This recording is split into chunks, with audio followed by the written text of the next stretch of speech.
Hi, we're back with the Lightning Thief novel study on to chapter 3. So, before we get started with chapter 3, I want us to remember what happened in chapters 1 and 2. So, chapter 1, they're at Yancey Academy. It's the end of the year. They went on the field trip, and all of that stuff went down with Mrs. Dodds, but then nobody remembered it happening. So, then we moved to chapter 2, and Percy is leaving school. He overhears a conversation between his teacher and his friend Grover, and he kind of starts to wonder what they're talking about. They're worried about his life, they're worried about him surviving.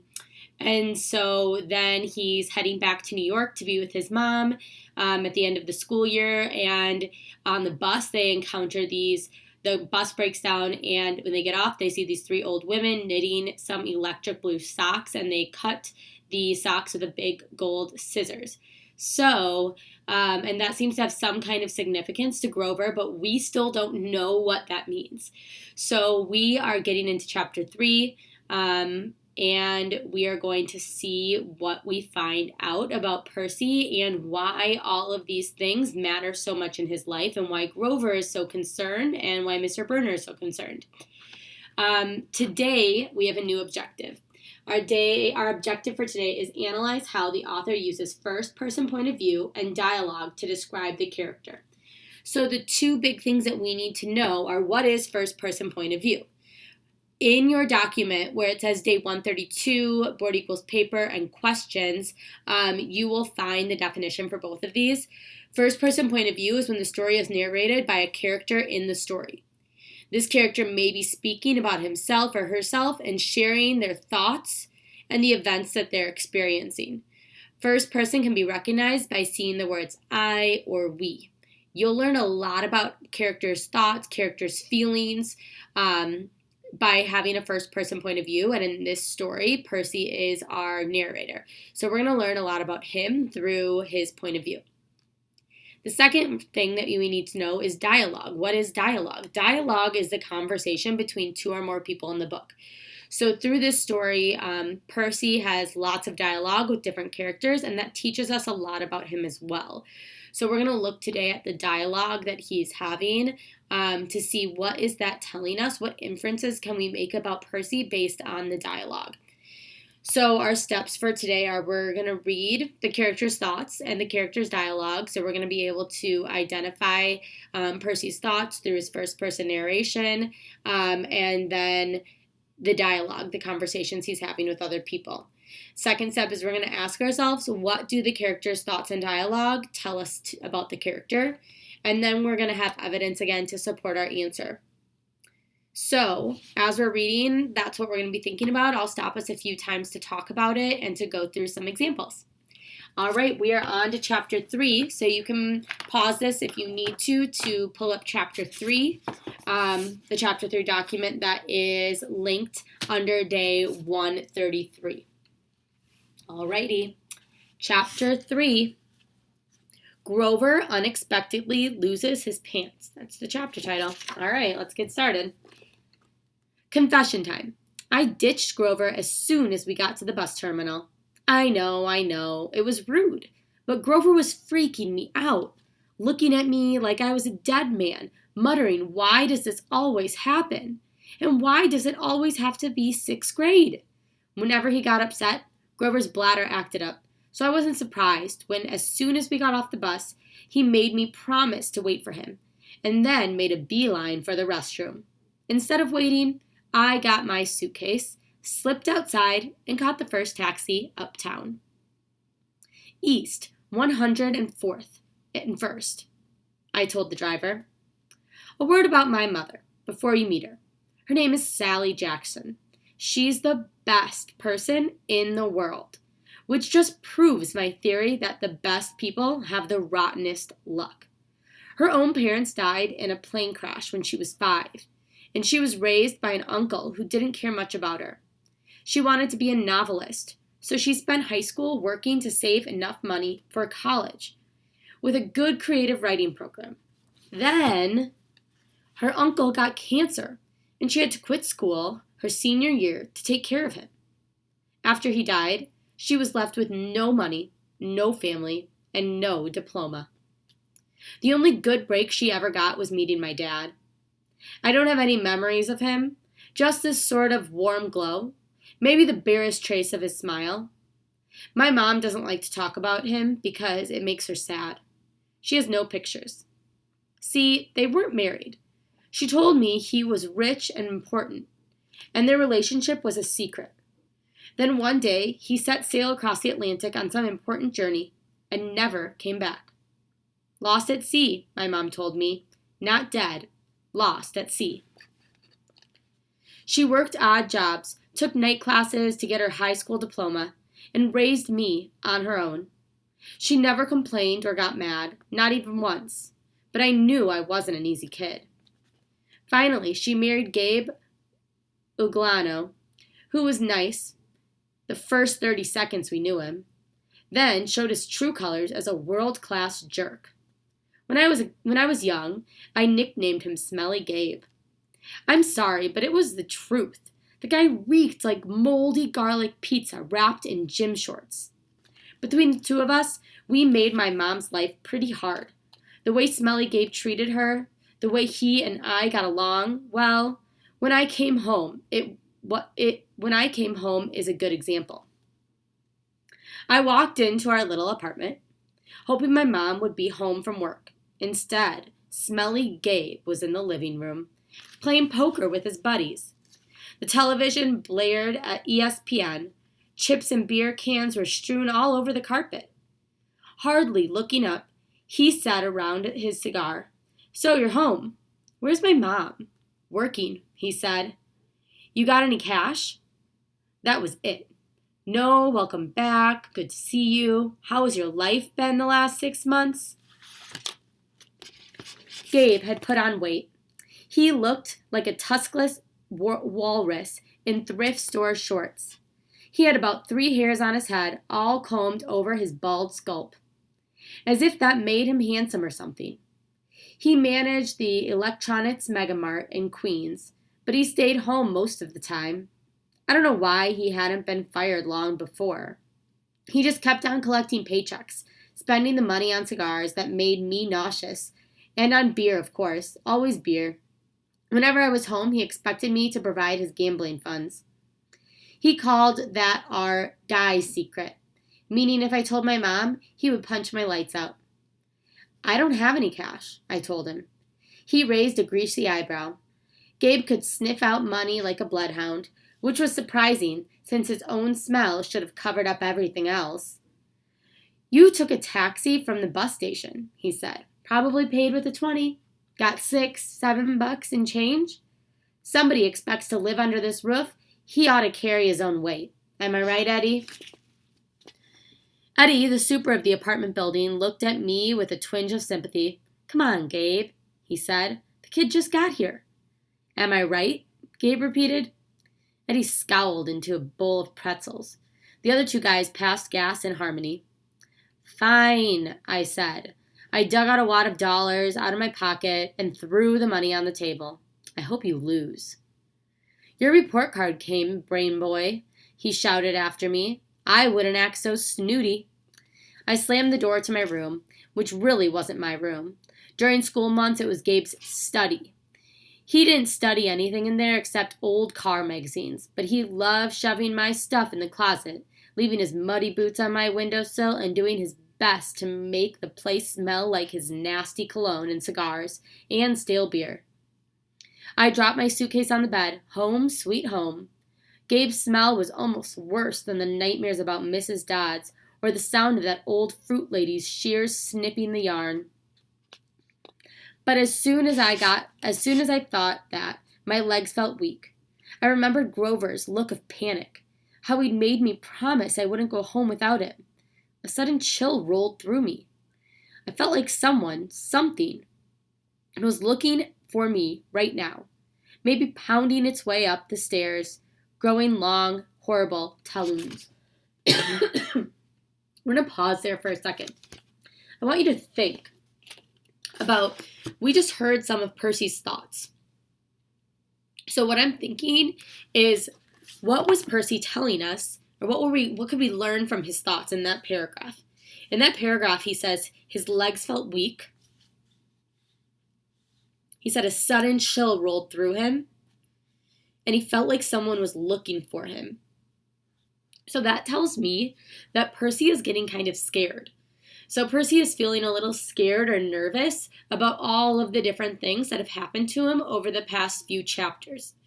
So I'm going to keep going, but I just want you to keep that in mind because that first person narration and the first person point of view is telling us how he's feeling.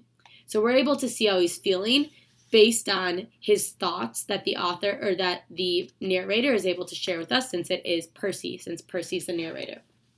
Let's keep going. Then I heard my mom's voice. Percy! She opened the bedroom door and my fears melted. My mother can make me feel good just by walking into the room. Her eyes sparkle and change color in the light. Her smile is warm as a quilt.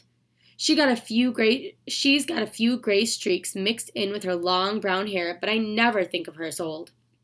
When she looks at me, it's like she's seen all the good things about me, none of the bad. I've never heard her raise her voice or say an unkind word to anyone, not even me or Gabe. Oh, Percy, she hugged me tight.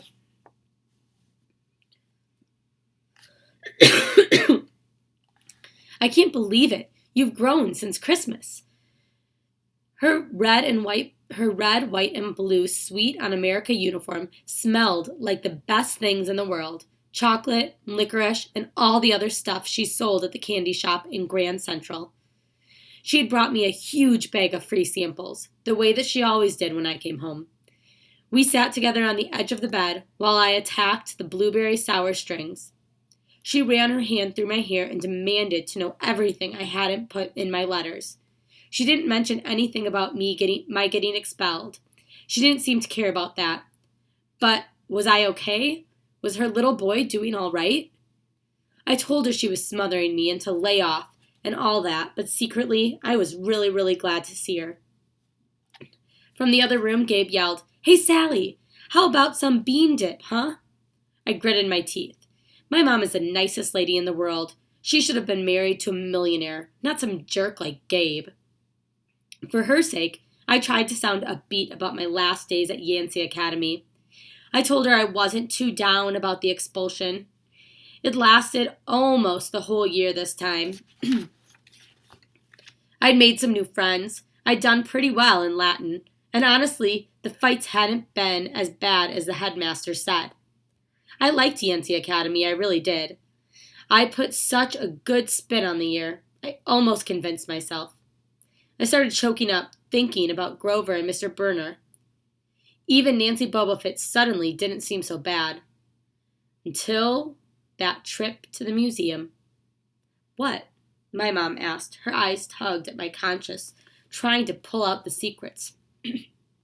Did something scare you? No, Mom. I felt bad lying. I wanted to tell her about Mrs. Dodds and the 3 old ladies with the yarn, but I thought it would sound stupid. She pursed her lips. She knew I was holding back, but she didn't push me. I have a surprise for you, she said. We're going to the beach. My eyes widened. Montauk? 3 nights? Same cabin. When? She smiled. As soon as I get changed. I couldn't believe it. My mom and I hadn't been to Montauk the last 2 summers because Gabe said there wasn't enough money. Gabe appeared in the doorway and growled. Bean dip, Sally. Didn't you hear me? I wanted to punch him. But I met my mom's eyes, and I understood she was offering me a deal. Be nice to Gabe for a little while, just until she was ready to leave for Montauk. Then we would get out of here. I was on my way, honey, she told Gabe. We were just talking about the trip. Gabe's eyes got small. The trip? You mean you were serious about that? I knew it, I muttered. He won't let us go. Of course he will, my mom said evenly. Your stepfather is just worried about the money, that's all. Besides, she added, Gabriel won't have to settle for bean dip. I'll make him enough 7-layer dip for the whole weekend. Guacamole, sour cream, the works. Gabe softened a bit. So this money for your trip, it comes out of your clothes budget, right? Yes, honey. my mother said. And you won't take my car anywhere but there and back. We will be very careful. Gabe scratched his double chin. Maybe if you hurry with that 7-layer dip, and maybe if the kid apologized for interrupting my poker game. Maybe if I kick you in your soft spot, I thought, and make you sing soprano for a week. But my mom's eyes warned me not to make him mad. Why did she put up with this guy? I wanted to scream. Why did she care what he thought? I'm sorry, I muttered. I'm really sorry I interrupted your incredibly important poker game. Please go back to it right now. Sorry. Gabe's eyes narrowed. His tiny brain was probably trying to detect sarcasm in my statement. Yeah, whatever, he decided. He went back to his game. Thank you, Percy, my mom said. Once we get to Montauk, we'll talk more about whatever you forgot to tell me, okay? For a moment, I thought I saw anxiety in her eyes. The same fear I'd seen in Grover during the bus ride.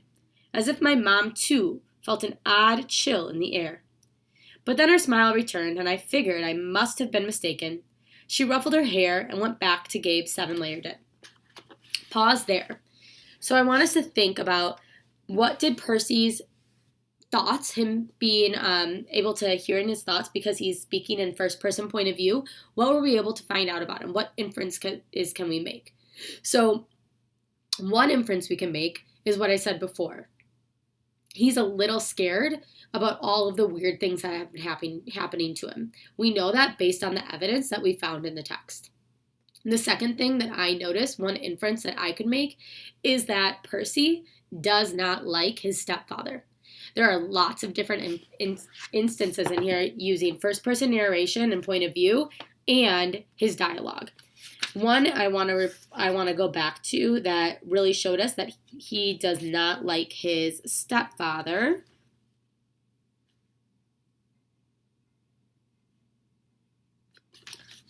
Was on probably about halfway through so far, a little bit more than halfway through what we've been reading. It says, my mom is the nicest lady in the world. She should have been married to a millionaire, not some jerk like Gabe. So again, we're able to see his point of view about Gabe because we can hear his thoughts. He calls him a jerk. That shows me he doesn't like him. Also, he kind of says stuff to him that he uses his words as well. Like when he tells him, I hope you lose your poker game. Another example of him showing us that he does not like his stepfather, Gabe. So both of those pieces of evidence would prove the inference that Percy does not like Gabe. The third inference I can make is about his mother. He says a lot, or he thinks a lot of really sweet, nice things about his mother, and he says a lot of nice, sweet things to her. On one of the pages, right when his mom comes in the door, we hear his thoughts. He says, my mom can make me feel good just by walking into the room. Her eyes sparkle and change color in the light. Her smile is warm like a quilt. She has a few gray streaks mixed in with her long brown hair, but I never think of her as old. Whenever she looks at me, it's like she's seen all the good things in me and none of the bad. Never heard her raise her voice or say unkind word to anyone, not even me or Gabe. So that tells me that he really loves his mom and he's super excited to see her and to be back in his house with her. So those are three different inferences that I can make by looking at the first person point of view and by looking at the dialogue in the book. As we continue reading, I want you to think about what other inferences can you make about Percy based on his thoughts, what we hear in first person point of view, and based on the conversations that he has with the characters in the story. All right, let's pick our books back up. We're going to pick up where it says an hour later we were ready to leave. An hour later we were ready to leave. Gabe took a break from his poker game long enough to watch me lug my mom's bags to the car. He kept gripping and groaning about losing her cooking. And more important, his 78 Camaro for the whole weekend. Not a scratch on this car, brain boy, he warned me as I loaded the last bag. Not one little scratch. Like I'd be the one driving. I was 12, but that didn't matter to Gabe. If a seagull so much as pooped on the paint job, he'd find a way to blame me. Watching him lumber back toward the apartment building, I got so mad I did something I can't explain. As Gabe reached the doorway, I made the hand gesture I'd seen Grover make on the bus, a sort of warding off evil gesture.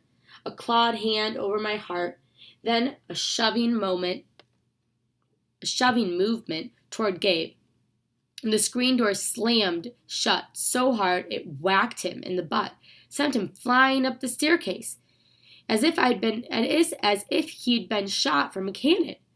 Maybe it was just the wind or some freak accident with the hinges, but I didn't stay long enough to find out. I got in the Camaro and told my mom to step on it. Our rental cabin was on the South Shore. Our rental cabin was on the South Shore, way out at the tip of Long Island. It was a little pastel box with faded curtains half sunken into the dunes. There was always sand in the sheets and spiders in the cabinets, and most of the time the sea was too cold to swim in. I loved the place. We'd been going there since I was a baby. My mom had been going even longer. She never exactly said, but I knew why the beach was special to her. It was the place where she'd met my dad. As we got closer to Montauk, she seemed to grow younger, years of worry and work disappearing from her face. Her eyes turned the color of the sea. We got there at sunset, opened all the cabin's windows, and went through our usual cleaning routine. We walked on the beach, fed blue corn chips to the seagulls, and munched on blue jelly beans, blue saltwater taffy, and all the other free samples my mom had brought from work. I guess I should explain the blue food. See, Gabe had once told my mom there was no such thing. They had this fight, which seemed like a really small thing at the time, but ever since my mom went out of her way to eat blue. She baked blue birthday cakes, she mixed blueberry smoothies, she bought blue corn tortilla chips, and she brought home blue candy from the shop. This, along with keeping her maiden name Jackson, rather than calling herself Mrs. Uglano, was proof that she wasn't totally suckered by Gabe. She did have a rebellious streak like me. When it got dark, we made a fire. We roasted hot dogs and marshmallows. Mom told me stories about when she was a kid, back before her parents died in a plane crash. She told me about the books that she wanted to write someday, when she had enough money to quit the candy shop. Eventually, I got up the nerve to ask about what was always on my mind whenever we came to Montauk. My father. Mom's eyes went all misty. I figured she would tell me the same things she always did, but I never got tired of hearing them. He was kind, Percy, she said. Tall, handsome, and powerful, but gentle too. You have his black hair, you know, and his green eyes. Mom fished a blue jelly bean out of her candy bag. I wish he could see you, Percy. He would be so proud. I wondered how she could say that. What was so great about me?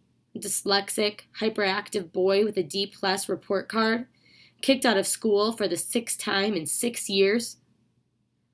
How old was I asked. I mean, when he left. She watched the flames. He was only with me for one summer, Percy, right here at this beach, this cabin.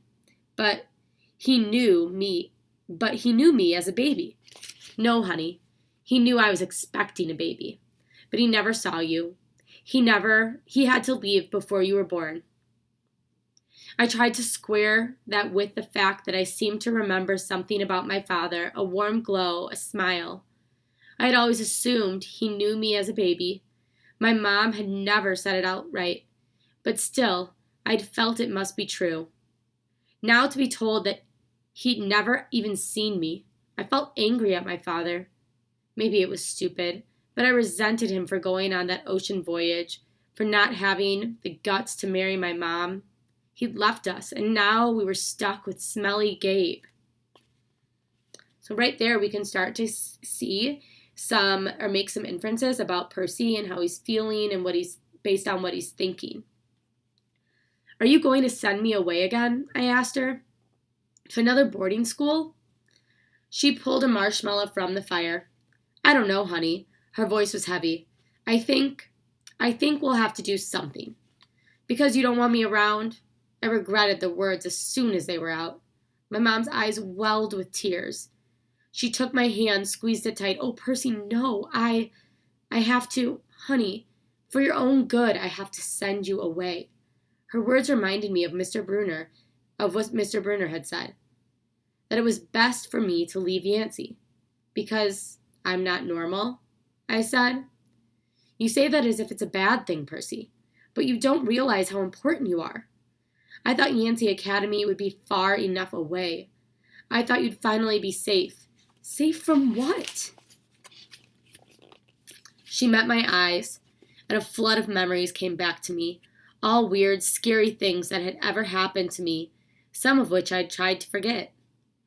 During 3rd grade, a man in black trench coat had stalked me on a playground. When the teachers threatened to call the police, he went away growling, but no one believed me when I told them that under his broad-brimmed hat, the man had only one eye, right in the middle of his head. Before that, a really early memory, I was in preschool, and a teacher accidentally put me down for a nap in a cot that a snake had slithered into. My mom screamed when she came to pick me up and found me playing with limp, scaly rope. I'd somehow managed to strangle to death with my meaty toddler hands. In every single school, something creepy had happened, something unsafe, and I was forced to move. I knew I should tell my mom about the old ladies at the fruit stand and Mrs. Dodds at the art museum, about my weird hallucination that I had sliced my math teacher into dust with a sword, but I couldn't make myself tell her that. I had a strange feeling that the news would end our trip to Montauk, and I didn't want that. I've tried to keep you as close to me as I could, my mom said. They told me that was a mistake, but there's only one other option, Percy. The place your father wanted to send you. And I just can't stand to do it. My father wanted me to go to a special school? Not a school, she said softly. A summer camp. My head was spinning. Why would my dad, who hadn't even stayed around long enough to see me born, talk to my mom about summer camp? And if it was so important, why hadn't she ever mentioned it before? I'm sorry, Percy, she said, seeing the look in my eyes, but I can't talk about it. I couldn't send you to that place. It might mean saying goodbye to you for good. For good? But if it's only a summer camp. She turned toward the fire, and I knew from her expression that if I asked her any more questions, she would start to cry. That night I had a vivid dream. It was storming on the beach, and 2 beautiful animals, a white horse and a golden eagle, were trying to kill each other at the edge of the surf. The eagle swooped down and slashed the horse's muzzle with its huge talons. The horse reared up and kicked at the eagle's wings. As they fought, the ground rumbled, and the monstrous voice chuckled somewhere beneath the earth, goading the animals to fight harder. I ran toward them, knowing that I had to stop them from killing each other, but I was running in slow motion. I knew I would be too late. I saw an eagle dive down, its beak aimed at the horse's wide eyes, and I screamed, "No!" I woke with a start. Outside, it was really storming. The kind of storm that cracks trees and blows down houses. There was no horse or eagle on the beach, just lightning making false daylight and 20-foot waves pounding the dunes like artillery. With the next thunderclap, my mom woke. She sat up, eyes wide, and said, "Hurricane." I knew that was crazy. Long Island never sees hurricanes this early in the summer. But the ocean seemed to have forgotten. Over the roar of the wind, I heard a distant bellow, an angry, tortured sound that made the air stand on end. Then a much closer noise, like mallets in the sand, a desperate voice, someone yelling, pounding on our cabin door. My mother sprang out of bed in her nightgown and threw open the lock. Grover stood framed in the doorway, against the backdrop of pouring rain, but he wasn't exactly Grover. Searching all night, he gasped, "What were you thinking?" My mother looked at me in terror, not scared of Grover, but of why he'd come. "Percy," she said, shouting to be heard over the rain, "what happened at school? What didn't you tell me?" I was frozen, looking at Grover. I couldn't understand what I was seeing. Ozu ke aloi theoi, he yelled. It's right behind me. You didn't tell her? I was too shocked to register that he'd cursed in ancient Greek, and I had understood him perfectly. I was too shocked to wonder how Grover had gotten him here by himself in the middle of the night, because Grover didn't have his pants on, and where his legs should be, my mom looked at me sternly and talked in a tone she'd never heard used before. Percy, tell me now. I stammered something about the old ladies at the fruit stand and Mrs. Dodds, and my mom stared at me, her face deathly pale, in flashes of light. She grabbed her purse, tossed me my rain jacket, and said, Get to the car, both of you. Go. Grover ran for the Camaro, but he wasn't running exactly. He was trotting, shaking his shaggy hindquarters, and suddenly his story about muscular disorder in his legs made sense to me. I understood how he could run so fast but still limp when he walked, because where his feet should be, there were no feet. There were cloven hooves. Pause there.